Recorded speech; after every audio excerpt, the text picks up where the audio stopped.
బులెటిన్లో breaking news. Suspend అయిన irrigation AEE Nikesh Kumar ను వారం రోజుల పాటు కస్టడీ కోరుతూ ఏసీబీ కోర్టు పిటిషన్ వేసింది. కస్టడీ పిటిషన్ పై ఏసీబీ కోర్టులో ఇవాళ విచారణ జరగనుంది. నికేష్ బినామీలను ఏసీబీ గుర్తించింది. మరో బినామీ లాకర్ ఏసీబీ తెరిచింది. కేజీన్నర బంగారు ఆభరణాలతో పాటు కీలక డాక్యుమెంట్లు స్వాధీనం చేసుకున్నారు. మొత్తం 8 లాకర్లను ఏసీబీ గుర్తించింది. నిన్న బండ్లగూడ జాగిర్లో నికేష్ కుమార్ స్నేహితులు లాకర్ తెరిచారు.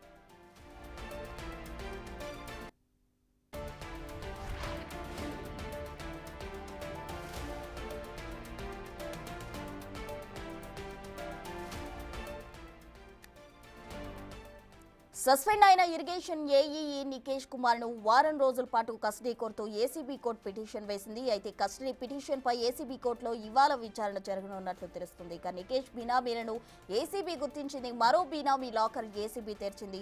కేజీన్నర బంగారు ఆభరణాలతో పాటు కీలక డాక్యుమెంట్లు స్వాధీనం చేసుకున్నారు. మొత్తం 8 లాకర్లు ఏసీబీ గుర్తించింది. నిన్న బండ్లగూడ జాగిర్లో నికేష్ కుమార్ స్నేహితులు లాకర్ తెరిచారు.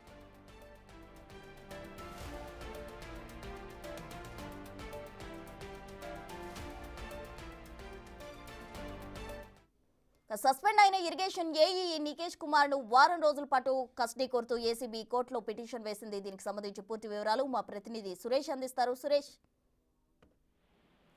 Irrigation assistant executive engineer Nikesh అవినీతి అక్రమాలు ఇంకా బయటపడుతూనే ఉన్నాయి. నిన్న బండ్లగూడ జాగీర్లో అతని బినామీ అయినటువంటి అతని స్నేహితుల లాకర్ని ఏసీబీ అధికారులు ఓపెన్ చేశారు. అందులో కేజీన్నరకు పైగా బంగారు ఆభరణాలతో పాటు డైమండ్స్ సంబంధించిన నెక్లెస్లు కూడా స్వాధీనం చేసుకోవడం జరిగింది. కీలక డాక్యుమెంట్లను కూడా ఆ లాకర్ లో గుర్తించారు. 20 రోజుల క్రితం, ఎందుకంటే సోదాలు జరిగే 20 రోజుల ముందే ఆ లాకర్ లో ఇవన్నీ పెట్టినట్టు ఏసీబీ అధికారులు గుర్తించడం జరిగింది. బ్యాంక్ రికార్డ్స్ ప్రకారం వీటన్నిటిని కూడా సీజ్ చేశారు. మరో స్నేహితుడి లాకర్ ను కూడా ఈ రోజు ఓపెన్ చేసి అందులో కూడా ఏమున్నాయనే దానిపై ఏసీబీ అధికారులు దర్యాప్తు చేయనున్నారు. ఇంకా మొత్తం 8 లాకర్లను సోదాల్లో గుర్తించారు. ఒకటి ఓపెన్ చేశారు, మరొకటి ఈ రోజు ఓపెన్ చేసి ఇక నికేష్ ను కస్టడీ కోరుతూ ఏసీబీ కోర్టులో నిన్న ఏసీబీ అధికారులు పిటిషన్ దాఖలు చేయడం జరిగింది. వారం రోజుల పాటు నికేష్ ను ఏసీబీ కస్టడీకి అనుమతించాలని చెప్పేసి పిటిషన్ వేశారు. ఆ పిటిషన్ పై నోటీసులు జారీ చేసిన ఏసీబీ కోర్టు ఈ రోజు విచారణ జరపనుంది.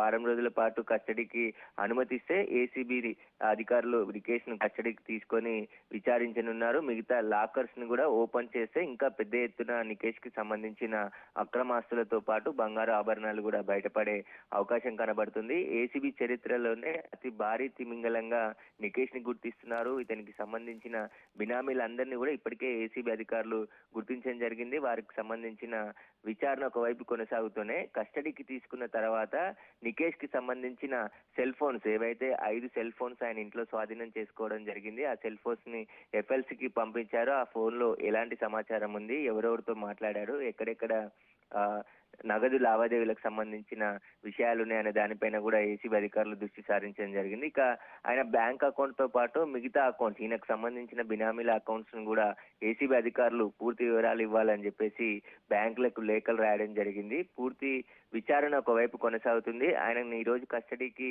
ఏసీబీ కోర్టు అనుమతిస్తే ఖచ్చితంగా ఆయన చెంచల్గూడ జైలు నుంచి కస్టడీకి తీసుకొని ఈ కేసుకు సంబంధించిన పూర్తి విచారణ ఏసీబీ అధికారులు చేయనున్నారు. అనేక అక్రమాస్తులు ఇప్పటికే దాదాపు 400 నుంచి 500 కోట్ల విలువైన ఆస్తులు గుర్తించడం జరిగింది. ఇక బినామీల పేర్లపై ఈయన డ్యూటీలో చేరిన తర్వాత ఏ సంవత్సరం కొనుగోలు చేసి వారి పేరుపై రిజిస్ట్రేషన్ చేశాడనే దానిపైన ఉన్న డాక్యుమెంట్లు అన్నింటిని కూడా పరిశీలిస్తున్నారు. ఏ ఇయర్ లా ఎక్కడెక్కడ కొనుగోలు చేశాడనే దానిపైన పూర్తిగా ఏసీబీ అయితే దర్యాప్తు ప్రారంభించింది.